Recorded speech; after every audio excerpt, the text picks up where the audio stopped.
Hello friends, welcome in today's session of Business Regulatory Framework by Professor Bharat Basrani.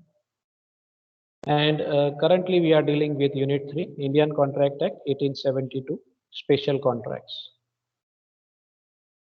Friends, we are in the journey of the last chapter of Unit 3. So today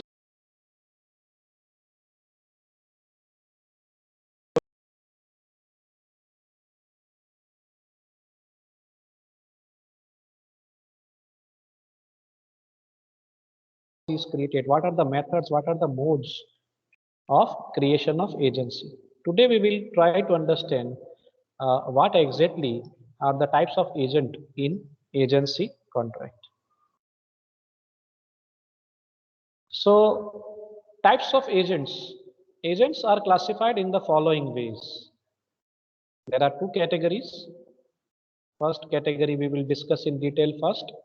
From the point of view of extent of their authority, there are various agents. Number one is general agent. We are discussing right now from the viewpoint of authority. First is general agent. Second is special agent. Third is universal agent. Fourth is sub-agent. Fifth is substituted agent. We will first discuss these 5 agents based on their authority. So let's have first agent, general agent. Now who are general agents? So general agents is one who represents the principal in all matters concerning a particular business. Now, friends, we are very well aware about the agency contract, that there are two parties in case of agency contract. Number one is principal, and number two is agent. Who is agent? Agent is a person who is appointed by the principal to act on his behalf. To act on his behalf. जहां जहां पे principal नहीं पहुंच पाएगा, वहां वहां पे उसे रिप्रेजेंट करने वाला बंदा जो है वो है एजेंट. तो एजेंट का काम इंपॉर्टेंट है. यहाँ पे प्रिंसिपल से भी ज्यादा इंपॉर्टेंट काम एजेंट का है. और एजेंट कौन है sir? It's a linking chain. It's an interlinking chain. मैं तो यूं कहता हूँ इंटरमीडिएरी है. प्रिंसिपल और थर्ड पार्टी को जोड़ने वाला बंदा, लिंकिंग वाला बंदा, is a linking person, joining person. तो ये इसका काम ये है कि दो व्यक्तियों के बीच में ट्रांजैक्शन हो, कॉन्ट्रैक्ट एग्रीमेंट हो, और इससे तीनों का फायदा हो, प्रिंसिपल का, एजेंट का, थर्ड पार्टी का. ये इसका मेन एम है एजेंसी का. So general agent is one who represents the principal in all matters concerning a particular business. एक ही बिजनेस होगा और उस बिजनेस के जितने भी मैटर्स होंगे उसका एक्सपर्ट मान लीजिए वो जनरल एजेंट है. यहां एक ही बिजनेस की बात हो रही है, only one type of business, सारे बिजनेस नहीं. एक ही बिजनेस में सारे काम करने वाले बंदे को हम कह सकते हैं that is a general agent. So a general agent has the authority to do all legal acts for the purpose of carrying on trade और business on behalf of his principal. यानी उसे ये अथॉरिटी मिलती है, वो सारे काम कर सकता है जिस कार्य के लिए उसकी अपॉइंटमेंट की गई है, जिस पर्टिकुलर बिजनेस में उसकी अपॉइंटमेंट की गई है. मान लीजिए एक पर्टिकुलर कंपनी के अंदर उसकी अपॉइंटमेंट की गई, लेकिन एक पर्टिकुलर कंपनी की एक पर्टिकुलर ब्रांच के लिए ही उसकी अपॉइंटमेंट की गई है, तो उस ब्रांच के अंदर जितने भी एक्ट वो कर सकता है, तो उसे हम कह सकते हैं general agent. All matters concern with a particular business. एक तरीके द अथॉरिटी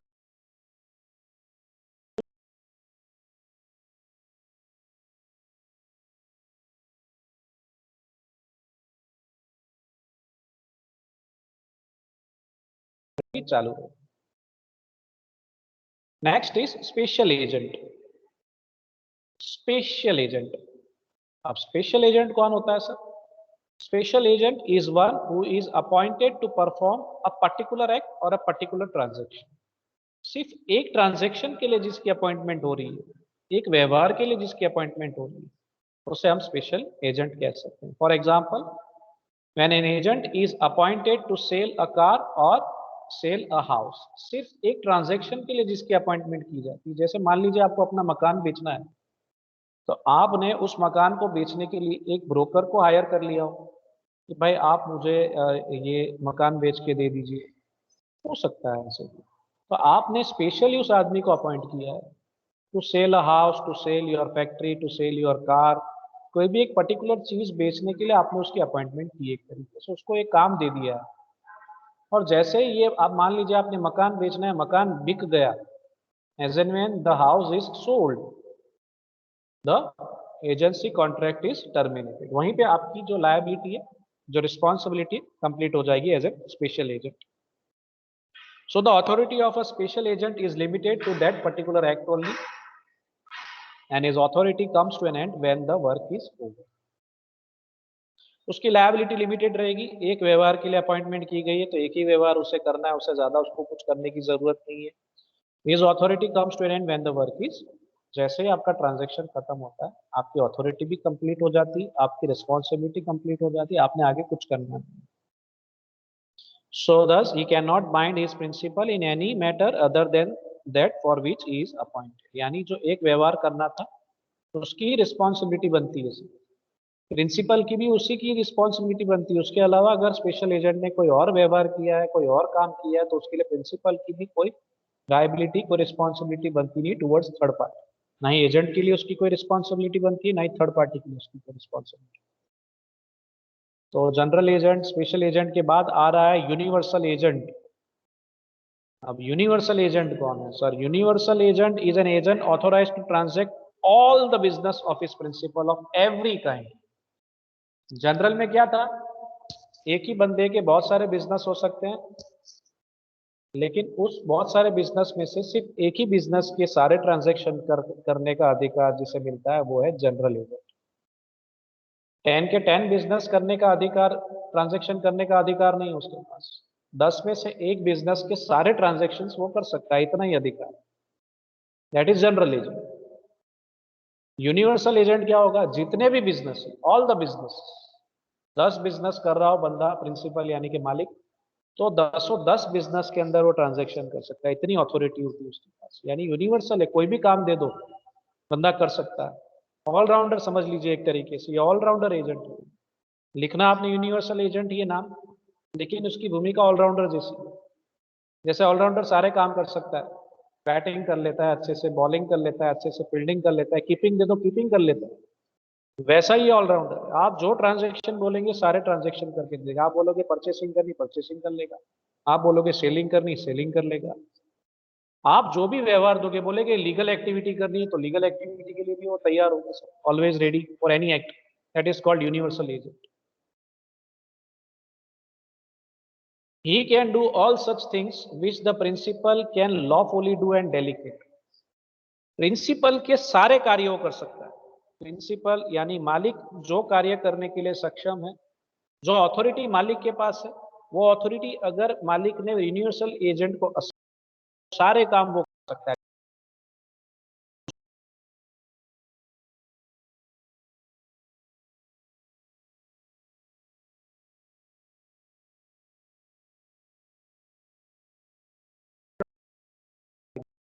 यहाँ पे वो प्रिंसिपल को बाइंड कर सकता है, यानी वो जो भी काम करेगा वो सारे प्रिंसिपल को लागू पड़ेगा। कुछ नुकसान होता है then principal is liable to agent also, and if the liability increases towards third party also is liable, उसे पे करना पड़ेगा। अगर थर्ड पार्टी को भी नुकसान होता है कोई व्यवहार से तो वहां पे प्रिंसिपल इज लायबल। अगर यूनिवर्सल एजेंट की अपॉइंटमेंट की है, उसके व्यवहार से अगर कोई नुकसान होता है तो प्रिंसिपल की रिस्पॉन्सिबिलिटी बनती है। सब एजेंट, अब सब एजेंट कौन होता है? हु इज सब agent? Sub agent is appointed by the original agent. Appointment कौन करता है सब एजेंट की? सर ओरिजिनल एजेंट अपॉइंटमेंट करता है, means he is the agent of the original agent. Sir सबसे पहले कौन आएगा सर एजेंसी के कॉन्ट्रैक्ट में? प्रिंसिपल। प्रिंसिपल के अंडर कौन काम करेगा सर? Original agent. और हो सकता है ये ओरिजिनल एजेंट अपने अंडर एक एजेंट की अपॉइंटमेंट करे, जिसे हम कह सकते हैं सब एजेंट। यानी ये अपॉइंटमेंट कौन करता है सर? ओरिजिनल एजेंट कर रहा है अपनी सुविधा के लिए। अपना काम कम करने के लिए ओरिजिनल एजेंट सब एजेंट की अपॉइंटमेंट करता है। काम बढ़ जाता है जब ज्यादातर, तब ऐसा किया जा सकता है। ओरिजिनल एजेंट का वर्कलोड बढ़ जाए और वो काम को न्याय नहीं दे पा रहा हो, काम ज्यादा हो जा रहा है, वर्कलोड बढ़ जा रहा है, तो उस सिचुएशन में वो सब एजेंट की अपॉइंटमेंट कर सकता है अपनी सुविधा के लिए। सब agent works under the control of original agent. Original agent की इंस्ट्रक्शन के हिसाब से सब एजेंट ने काम, जो इंस्ट्रक्शन ओरिजिनल एजेंट देगा उसके बेसिस पे ओरिजिनल एजेंट की इंस्ट्रक्शन के बेसिस पे सब एजेंट को वर्क करना है। The agent is responsible to principal, यहाँ एजेंट का मतलब ओरिजिनल एजेंट है। The original agent is responsible to principal for the acts of sub agent. Sub agent अगर कोई गलती कर देता है, नुकसान हो रहा है, तो sub agent is liable to agent, original agent, and original agent is liable to principal. इस तरीके से चेन बनेगी। सब एजेंट से अगर कोई गलती हो जाती है, कोई नुकसान हो जाता है उसके व्यवहार से, तो sub agent is liable to original agent, और ओरिजिनल एजेंट उसी व्यवहार के लिए किसके लिए, किसको लायबल होगा सर? प्रिंसिपल को, मालिक को लायबल होगा, क्योंकि ओरिजिनल एजेंट की वजह से सब एजेंट की अपॉइंटमेंट हुई है। ठीक है, तो वहां लायबिलिटी ओरिजिनल एजेंट की प्रिंसिपल को बनती है और sub agent is liable to agent. इस तरीके से व्यवहार बनता है, ट्रांजेक्शन होता है। Now we substitute agent. Substitute agent कौन है सर? Substitute agent is appointed by original agent. इसकी अपॉइंटमेंट भी ओरिजिनल एजेंट ही करता है, लेकिन यहाँ पे it is done with the instruction of principal. यहाँ पे प्रिंसिपल ने इंस्ट्रक्शन दी होगी एजेंट को, ओरिजिनल एजेंट को, कि आप एक सब्स्टिट्यूट एजेंट की अपॉइंटमेंट करिए, जबकि सब एजेंट के अपॉइंटमेंट के लिए प्रिंसिपल ने कोई इंस्ट्रक्शन नहीं दी। और वो जो सब एजेंट होता है किसकी कंट्रोल के अंडर काम करता है सर? ओरिजिनल एजेंट के कंट्रोल के अंदर काम करता है। यहाँ ऐसा नहीं है। Substitute agent works under the control of principal. यहाँ प्रिंसिपल ने ओरिजिनल एजेंट को इंस्ट्रक्शन दी हुई है that you appoint a substitute agent, तो उस हिसाब से उसकी अपॉइंटमेंट ओरिजिनल एजेंट करता है। So substitute agent works under the control of principal. The original agent is not responsible to principal for the acts of substitute agent. The original agent is not responsible to principal for the acts of original।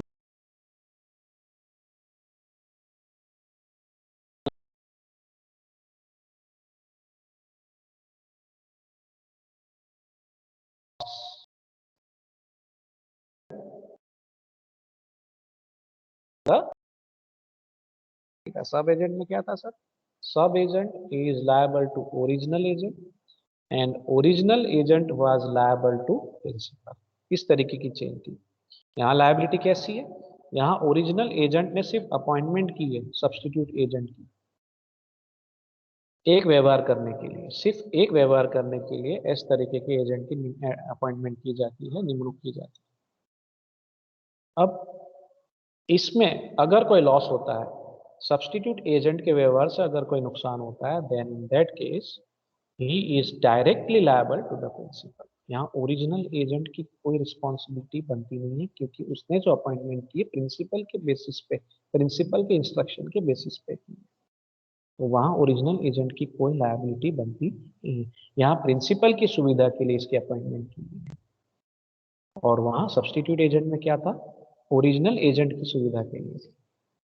एक example लेते हैं इसको। नहीं example नहीं रखा है, okay ठीक है। चलिए टाइप्स ऑफ एजेंट्स पे चलते हैं आगे। पहली कैटेगरी कंप्लीट हुई। व्यू पॉइंट ऑफ जो आगे था ऑथोरिटी बेसिस पे हमने चर्चा की। आगे दोस्तों कैटेगरी ए में हमने ऑथोरिटी बेसिस पे चर्चा की टाइप्स ऑफ एजेंट की। आगे बढ़ते हैं from the view point of nature of work perform by an agent. वो जो कार्य कर रहा है उस कार्य की परफॉर्मेंस के ऊपर, वर्क परफॉर्मेंस के ऊपर उसका कैटेगराइजेशन हो सकता है, क्लासिफिकेशन हो सकता है आगे। तो और किस प्रकार के एजेंट हो सकते हैं, ये भी एक पॉइंट बनता है। हमने 5 प्रकार के एजेंट देख लिए दोस्तों। पहला क्या था sir? General agent, by heart हो जाना चाहिए। जनरल एजेंट था। दूसरा स्पेशल एजेंट था। तीसरा यूनिवर्सल एजेंट, चौथा सब एजेंट और पांचवा सब्स्टिट्यूट एजेंट। अब हम वो अथॉरिटी बेसिस के ऊपर था कि कितनी अथॉरिटी उसके पास, किसको लायबल होता है वो अगर नुकसान हो जाता है, एजेंट हु इज लायबल, वो सारी बातें हो रही थी। लायबिलिटी कितनी एक्सटेंड तक की हो सकती है उसकी, ये सारी चर्चा हुई थी अंदर। अब यहाँ पे क्या चर्चा होगी sir, from the view point of nature of work perform by an agent. तो इसमें कौन कौन से एजेंट होंगे? तो पहला है ब्रोकर। इन सारों के आप इनसे परिचित होंगे, थोड़े बहुत नाम आपने सुने होंगे, नहीं सुने होंगे तो आज सुनेंगे। ब्रोकर, फैक्टर, फैक्टर हमारे जनरल लियन में था, auctioneer, del credere agent, commission agent और आखिरी है बैंकर। तो इन 6 की अब हम चर्चा करेंगे। वर्क परफॉर्मेंस के बेसिस पे ब्रोकर की क्या रिस्पॉन्सिबिलिटी है, फैक्टर क्या क्या कार्य कर सकता है, उसकी रिस्पॉन्सिबिलिटी क्या होगी, ऑक्शनर क्या कर सकता है, क्या करता है, किस प्रकार के व्यवहार करता है, डेल क्रेडर एजेंट का क्या रोल है, commission agent, who is commission agent, banker, इन सब की चर्चा अब हम वन बाय वन करेंगे। ब्रोकर, तो ब्रोकर क्या है समझने की कोशिश करते हैं पहले। ब्रोकर हमें अच्छे से पता है वैसे, हु इज ब्रोकर, लेकिन टेक्निकली आज समझने की कोशिश करते हैं। Broker is a type of agent who is employed to buy और sell the property, to buy और sell the property and thereby to create and establish the contractual relationship between the seller and the buyer। दूसरे शब्दों में अगर मुझे कहना हो तो broker is the one who makes bargains for another and receives brokerage for doing so. Broker का source of income जो है हम कहते हैं सर, ब्रोकर को मिलता है ब्रोकरेज, दलाल को मिलती है दलाली एक तरीके से। लेकिन ये किस प्रकार के व्यवहार करता है? कोई भी प्रकार के व्यवहार हो सकते हैं। ज्यादातर ब्रोकर प्रॉपर्टी से जुड़े हुए बिजनेस में ज्यादा जुड़े हुए होते हैं, buying and selling of properties. खास करके इन कार्यों के लिए इनकी अपॉइंटमेंट की जाती है, इनके साथ व्यवहार इसी के लिए किए जाते हैं। आपने कोई मकान खरीदना हो या कोई फैक्ट्री खरीदनी हो या भाड़े पे देनी हो, तो इन सब व्यवहार के लिए, प्रॉपर्टी टाइप ऑफ ट्रांजेक्शन्स के लिए, प्रॉपर्टी ट्रांजेक्शन्स के लिए आप इस प्रकार के एजेंट्स की अपॉइंटमेंट करते हैं या इनका संपर्क करते हैं। नॉर्मली दे चार्ज ब्रोकरेज, वो ब्रोकरेज लेते हैं आपसे। उनका नॉर्मली ब्रोकरेज फिक्स होता है 1% के आसपास। प्रॉपर्टी ट्रांजेक्शन में 1% जितना कुछ ब्रोकरेज वो लेते हैं, उनका फिक्स है। तो वो फिक्सेशन होता है उनका। मान लीजिए आपने 40 लाख की प्रॉपर्टी खरीदनी है, आपने खरीदी तो 1% ब्रोकरेज आपको उनको पे करना पड़ेगा, जो तकरीबन 40,000 के आसपास होता है। तो उतना ब्रोकरेज आपको पे करना पड़ता है उस सिचुएशन में। इस तरीके से व्यवहार करते हैं, ये आपको ज़्यादा से ज़्यादा फायदा कराते हैं। ब्रोकर अगर आप अपॉइंटमेंट कर लेते हैं, आप कोई प्रॉपर्टी खरीदना चाहते हैं, अगर आप उनकी अपॉइंटमेंट कर लेते हैं तो ये आपका फायदा करवाते हैं।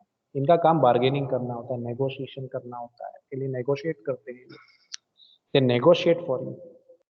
नेगोशिएशन करना इनका मेन काम है। आगे यही लिखा है, he is an agent whose ordinary course of business is to negotiate and make contracts for the sale and purchase of goods, it may be property, etc., or which he has no possession, so he has no, he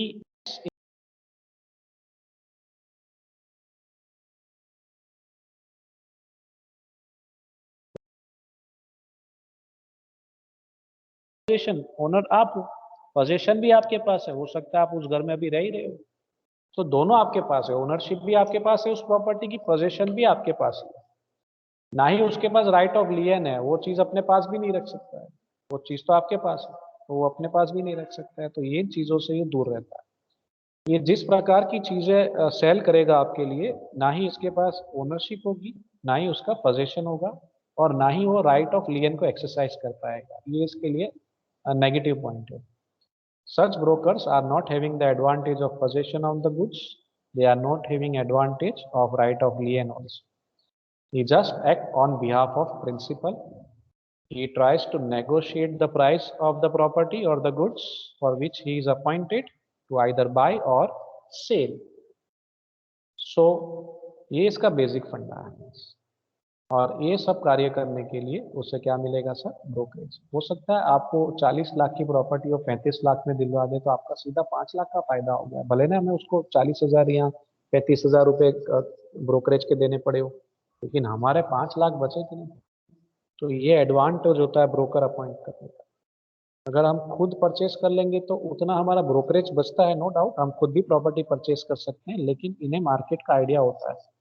सो इनका संपर्क normally किया जाता है कोई property purchase करनी होती है तो।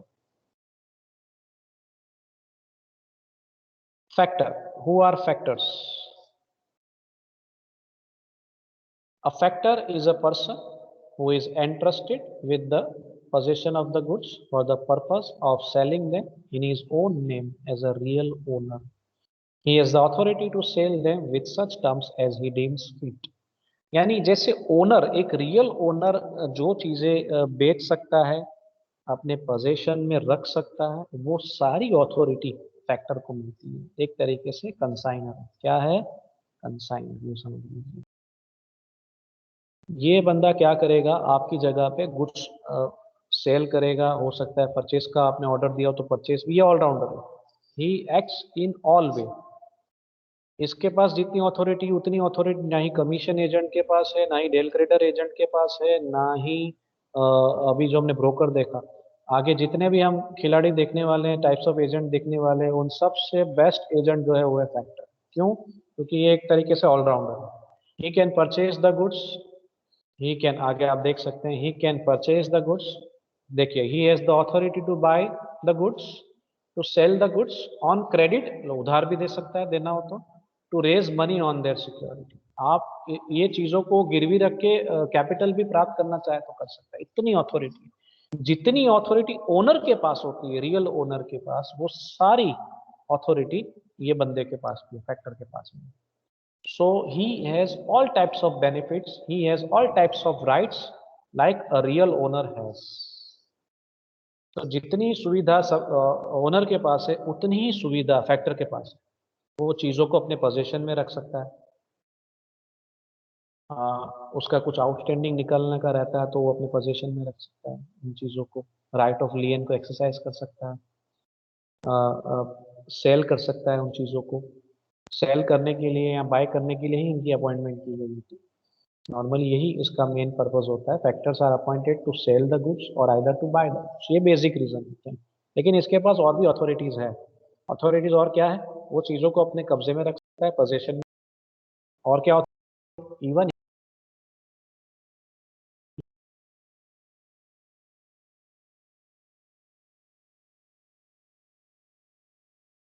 कैपिटल या प्राप्त कर सकता है from the institutions, financial institutions, banks. वहां से वो अपनी लागत प्राप्त कर सकता है, मनी प्राप्त कर सकता है एक तरीके से। The factor under section 171 can exercise general lien, ये हम पढ़ चुके हैं आगे। Can exercise general lien on the goods of his principal for a general balance of account between. अगर कुछ आउटस्टैंडिंग रहता है उसका, प्रिंसिपल के पास से कुछ रकम लेने की निकलती है, मान लीजिए 50,000 रुपये प्रिंसिपल से उसका रेम्यूनरेशन लेना निकल रहा है, लेकिन प्रिंसिपल दे नहीं रहा है। कल देता हूँ, परसों देता हूँ, 15 दिन बाद दूंगा, नेक्स्ट मंथ में दूंगा, ऐसा कर रहा है, डिले कर रहा है, तो यहाँ फैक्टर क्या कर सकता है? पोजेशन उसके पास, अगर प्रिंसिपल की ओनरशिप के गुड्स अगर फैक्टर के पास पड़े हैं तो वो उसको रिटेन करके रख सकता है, अपने पास रख सकता है।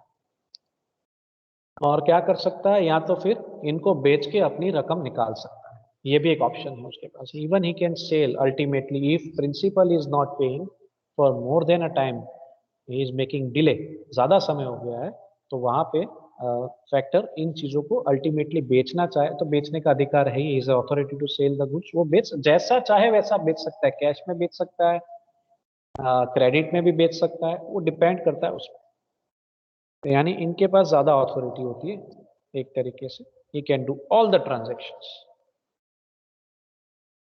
ऑक्शीनर, ऑक्शीनर कौन होता है sir?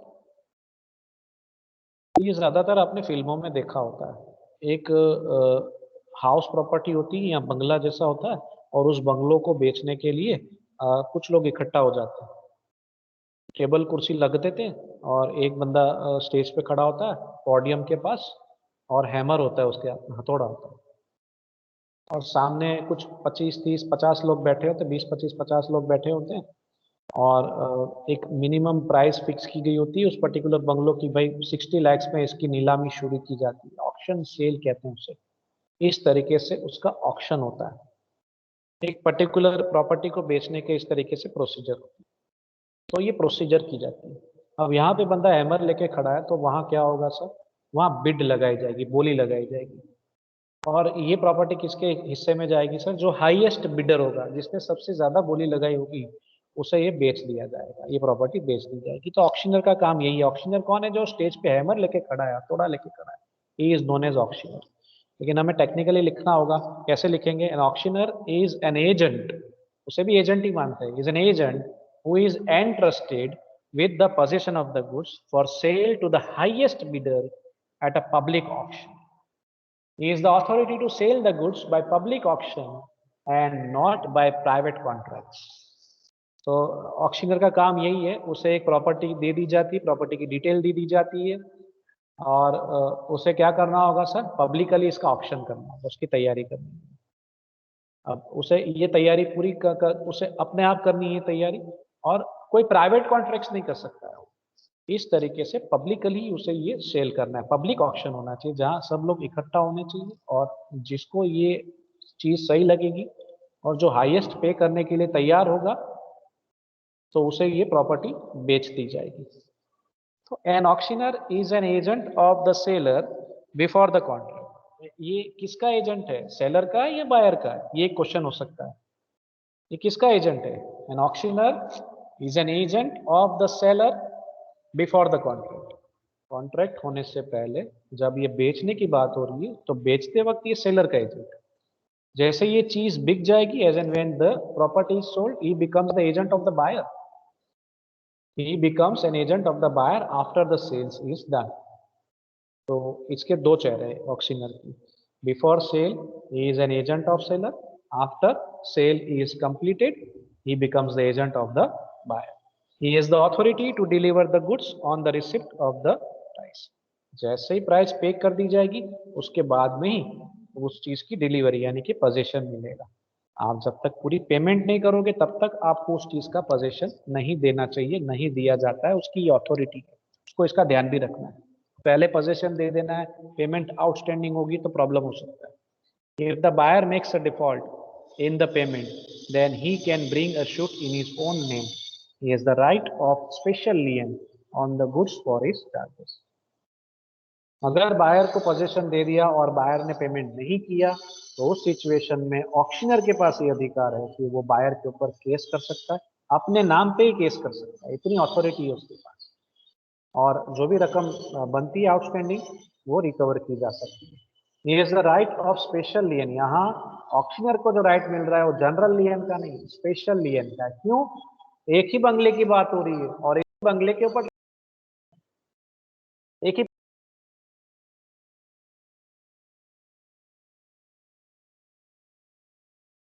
Don't of any other property for the recovery of the amount.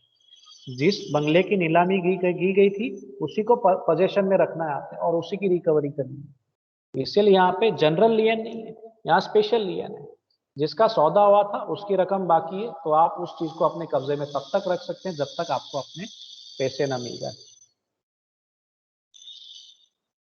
Del credere agent कौन होता है sir, who is del credere agent? Consignment अगर चैप्टर आपने अच्छे से पढ़ा होगा FI BCom में, तो आपको del credere agent, del credere commission, ये सब अच्छे से पता होगा, आशा करता हूं पता होगा। A Dell creditor agent is a person who agrees to act as an agent against the consideration of an extra commission called the Dell creditor commission. यहाँ क्या होता है सर, ट्रांजैक्शन होता है परचेज और सेल्स का, और जो भी परचेज एंड सेल्स का ट्रांजैक्शन हो रहा है उसमें एक्स्ट्रा कमीशन देने की बात होगी।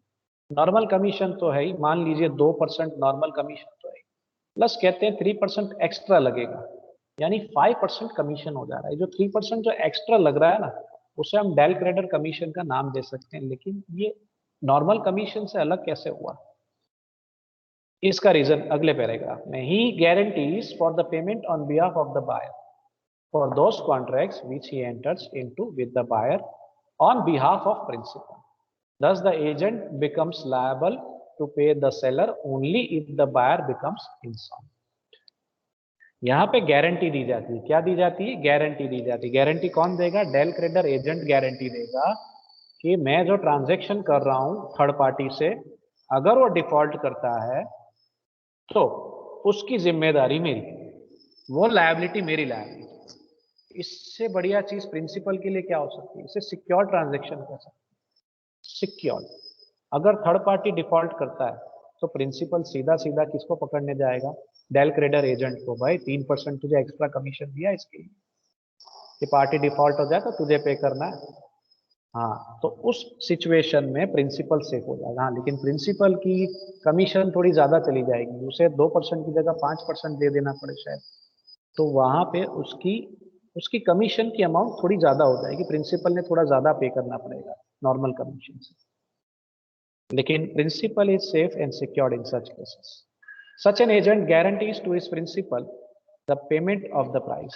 यहाँ गारंटी मिल जाती है प्रिंसिपल को कि उसके पैसे कहीं जाने वाले नहीं, सिक्योर्ड, सेफ है। He occupies the position of both a guarantor and. तो यहाँ डेल क्रेडिटर एजेंट है, उसकी दो दो भूमिका है, ऐसा कह सकते हैं। एक वो गारंटर भी बन रहा है, प्रिंसिपल को गारंटी मिल जाती है कि भाई पैसे डूबने वाले, तो दो दो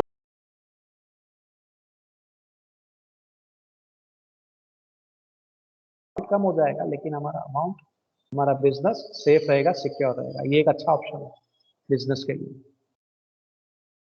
कमीशन एजेंट आसान है। कमीशन हमने काफी बार सुना होता है, कमीशन भाई इतना माल बेचो इतना कमीशन मिल जाएगा आपको।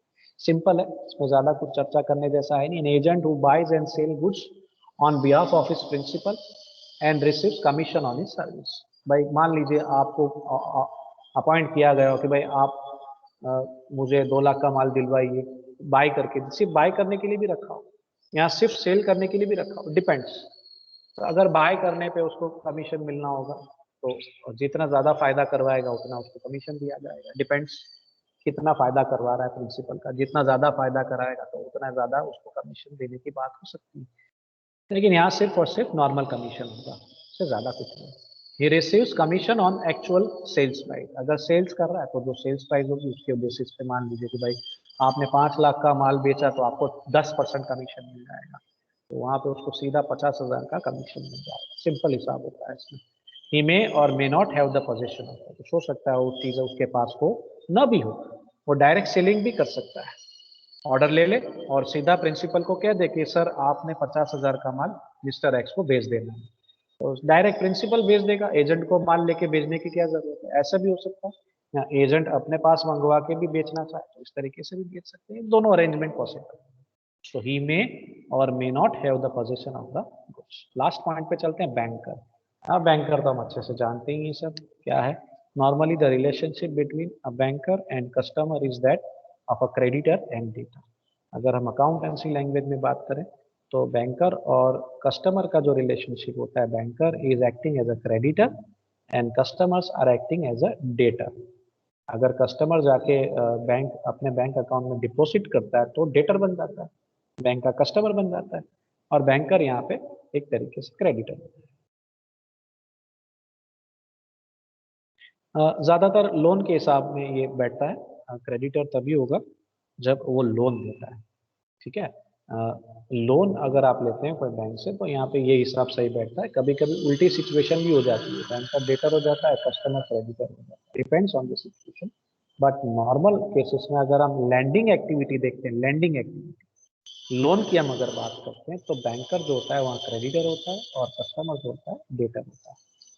However, when he collects checks or buys or sells securities on behalf of his client, he acts as an agent of the customer. Banker agent भी होता है। एजेंट किस स्वरूप में होता है सर? चेक कलेक्शन करना या कोई सिक्योरिटीज बाय या सेल करना on behalf of his customers, on behalf of his client, तो यहाँ पे वो एजेंट के तौर पे काम करता है। तो banker is also acting as an agent of his customer. Banker है कर भी था